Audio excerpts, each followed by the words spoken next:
Is there anything you're optimistic about?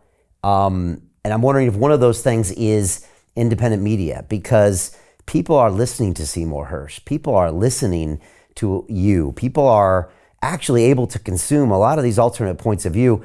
And 3 years ago, we famously got in a big fight here with YouTube as far as freedom of speech, and very hard to get messages out there. But these days, it's easier. And I'm wondering if that's something you're optimistic about, or anything else.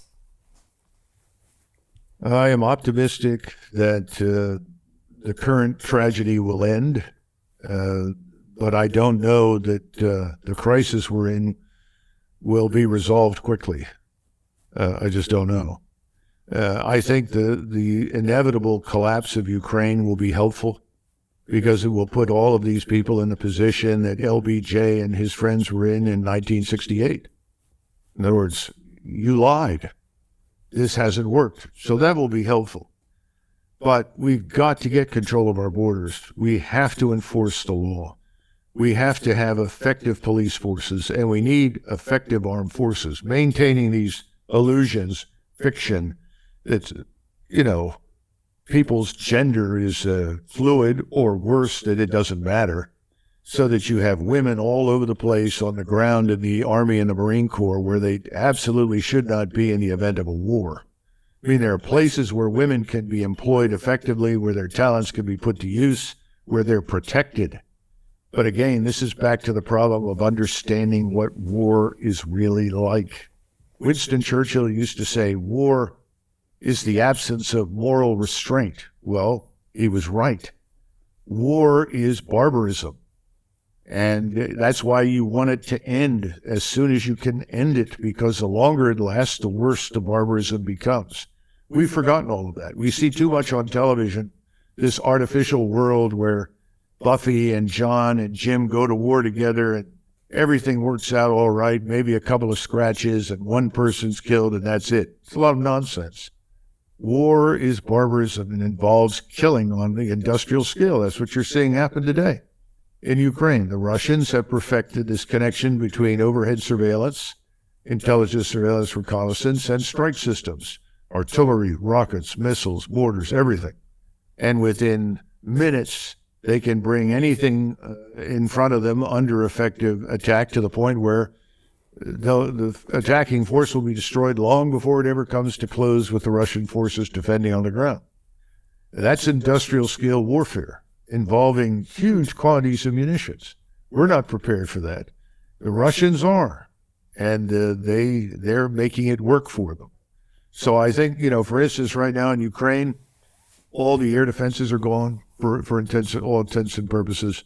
So casualties will simply go up, because the advances in precision munitions, everything from glide bombs and cruise missiles to conventional artillery that is now accurate and precise, put it all together, concentrated, and you're killing thousands and thousands of people within a few hours. And that's why this war needs to stop. The Ukrainians can win it, and we have a moral obligation as Americans to intervene and put an end to this and find a way forward. The problem is, I don't think we have any credibility with the Russians any longer. I don't think any of the governments in Western Europe do. Now, if the governments in Western Europe change, then there's a possibility something could occur. If the German government and the French governments were to change, then potentially they could negotiate an end to this tragedy with Moscow. But I don't see any possibility that could happen for us in Washington. And I don't know what you think about London, but I don't think much is going to change there immediately. So Jim Rickards has just recorded a video that's not available to anyone in the public, and he's going to be talking about how this upcoming recession is going to be fast, it's going to be bloody, it's going to be nasty. But at the same time, he's going to show you how you can position yourself to profit from all of this chaos. Now, we've made this video only available to our viewers. Go to londonreal.tv/Jim. Watch that immediately. I can't say enough good things about Jim Rickards. He understands the global economic system better than any guest I've ever had on London Real. His predictions are almost uncannily true, and you can learn how to profit from his vision, from his expertise, and his understanding of economics. So go to londonreal.tv/Jim or click the link below. It's an excellent, excellent look on what's going to happen in the future and how you can position yourself to profit from that. Jim is one of the best in the business, one of my favorite guests on London Real, and he's very, very good at predicting the future and showing us all to profit from it. So click the link, and I hope you enjoy. The greedy bankers are about to do it again. In 2008, they crashed our financial system and nearly bankrupted the entire global economy. Then they received trillions of dollars in government bailouts. And after, they demanded fat bonuses paid for by you, the taxpayer. It turns out the banks haven't just been screwing the American taxpayers, they're also screwing over their investors. Turns out the banking industry is the worst place you could put your money, despite enormous taxpayer bailouts. Now the bankers are back to take away your financial freedom. They lie and tell you that cryptocurrency isn't safe. They try to make it illegal for you to choose how to invest your hard-earned money. They lie and say cryptocurrency is used by money launderers and criminals. But look at the record.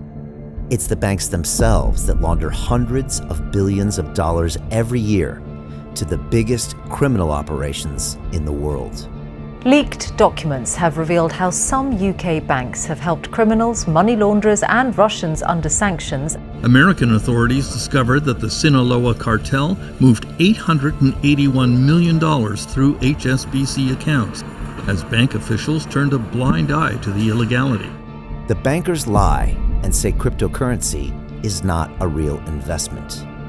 Meanwhile, the smartest CEOs in the world are buying billions and billions of it. The truth is that banks lie about cryptocurrency because it makes them scared. The banks take $9 trillion per year of your hard-earned money, and they are worried that they will finally be exposed. They're scared because crypto means they can no longer control your money, which means they can no longer control you.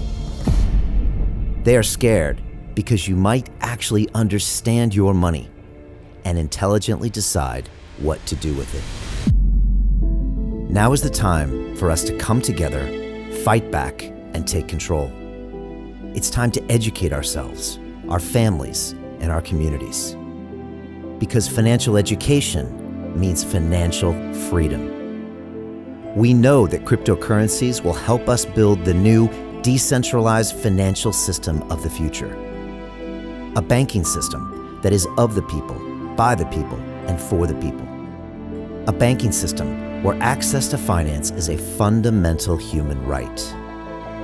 A banking system that is free and fair and welcomes all humans on this earth.